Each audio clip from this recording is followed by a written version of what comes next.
যে মাওলানা স্যার সাহেব জামাত বারাকাতু উনি আসলে বলছে যে কোন ব্যক্তি এলএমকে বিক্রি করে যেন এটার বিনিময় না নেয়, ওয়াক্তের বিনিময় নেয়। ওয়াক্ত আপনি যদি এখন আপনি এনে দাঁড়িয়ে আছেন তা আপনাকে আপনার চ্যানেল একটা পয়সা দিবে না, সময়ের বিনিময় না? ওয়াক্ত মানে সময়, তো সময়ের বিনিময় নেবে। আর বলছে জাকাত, জাকাত জাকাতের হকদার যে তার হাতে জাকাতটা পৌঁছাইতে হবে। এমন না যে আমি জাকাতটা কি করলাম যে আমার মাদ্রাসা ফাউন্ডে দিয়ে দেন। গত রাত্রে ওনাদের তো 5 দিনের জোর চলে গেছে, 3 চিল্লার জোর, 3 চিল্লার জোরে 3 চিল্লার সাথে আসবে, কোনো ছাত্ররা আসবে না। আমাদের তবলিগের উসুলের মধ্যে, নিয়ম কানুনের মধ্যে কোনো ছাত্র সে লেখাপড়া বাদ দিয়া ময়দানে আসবে না, জমাতেও যাবে না। যদি বেশির বেশি যাইতে পারে, যাইতে চায়, তাহলে 3 দিন হয়তো যদি তার মুরব্বী থাকে তাদের সাথে যাবে, আর নইলে তার লেখাপড়া সে করবে, লেখাপড়া শেষ করে সে যাবে। আমরা আমাদের ওনারা জোর করে গেছে, আমরা ওনাদেরকে বাধা দিইনি। ওনাদেরকে আমরা কী করছি, সুস্বাগতম জানাইছি। এবং আমাদের ভাই ওয়াসিফ ইসলাম সাহেব ওনাদেরকে কী করছে, খোলা চিঠি দিছে, বারবার বলছে ভাই আপনাদের জোর আল্লাহ কবুল করুক, জোর আল্লাহ কামিয়াবি দান করুক, ভরপুর কামিয়াবি দান করুক, আর জোরটা আপনাদের শান্তিময় হোক, এই উসুল্লাহ সমস্ত উম্মতকে আল্লাহ হেদায়েত দান করুক। আর আমরা যখন কালকে আসছি, আমাদের তো ভাই একদিন আগে 2 দিন আগে আসতে হবে, 1 সপ্তাহ লাগবো। এই যে আমাদের 30-40 হাজার মেহমান আসে বিদেশ থেকে, এই মেহমানগুলো যখন আসে তখন আমাদের লাভ হয় না? ডলার খরচ করে আমার দেশ থেকে কাপড় কিনে আমার দেশের খানা খায়, পয়সাটা আমরা পাই না? পাই তো। এবং দেশের সুনামতো হয়। এই দেশের মানুষকে তারা কেন আসে? কয় দিন শিখতে আসি। টঙ্গি টঙ্গি বাংলাদেশ চিনে না, টঙ্গি চিনে।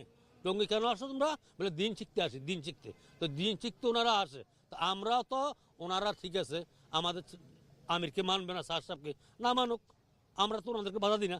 করেন আপনার কাজ, আপনি করেন। আমার কাজের সময় আপনি কেন ভিতরে বসে রয়েছেন? তাই আমার 3 ভাইকে শহীদ করে দিয়েছেন এবং গলা খাইটা শহীদ করছে, জবাই করে শহীদ করছে।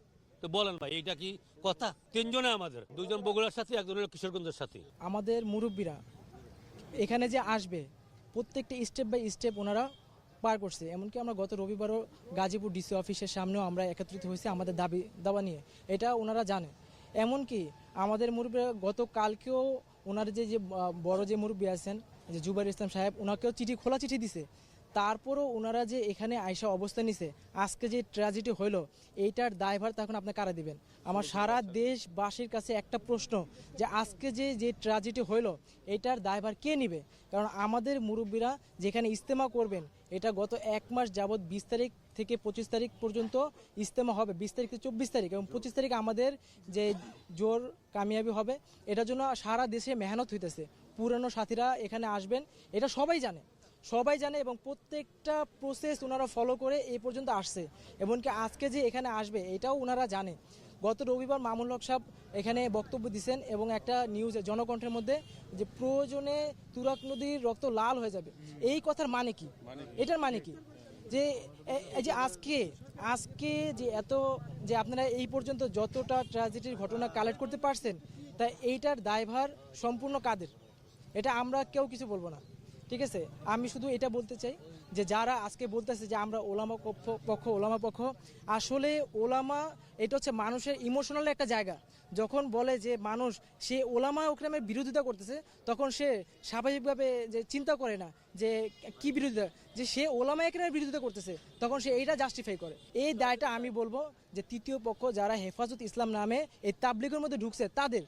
কারণ তাবলিগে কখনো এরকম ছিল না। আচ্ছা, আপনারা যে এখন পর্যন্ত যত মিডিয়াতে তাবলিগের কোনো সাথীর মেজাজ নাই মিডিয়াতে আসা পর্যন্ত। এমনকি আমরা জুবাইর সাহেবকেও দেখি নাই তাবলিগের আয়সা কোনো বক্তব্য দিতে। এই পর্যন্ত যত কথা বলছেন সব হেফাজত নেতারা বলছেন।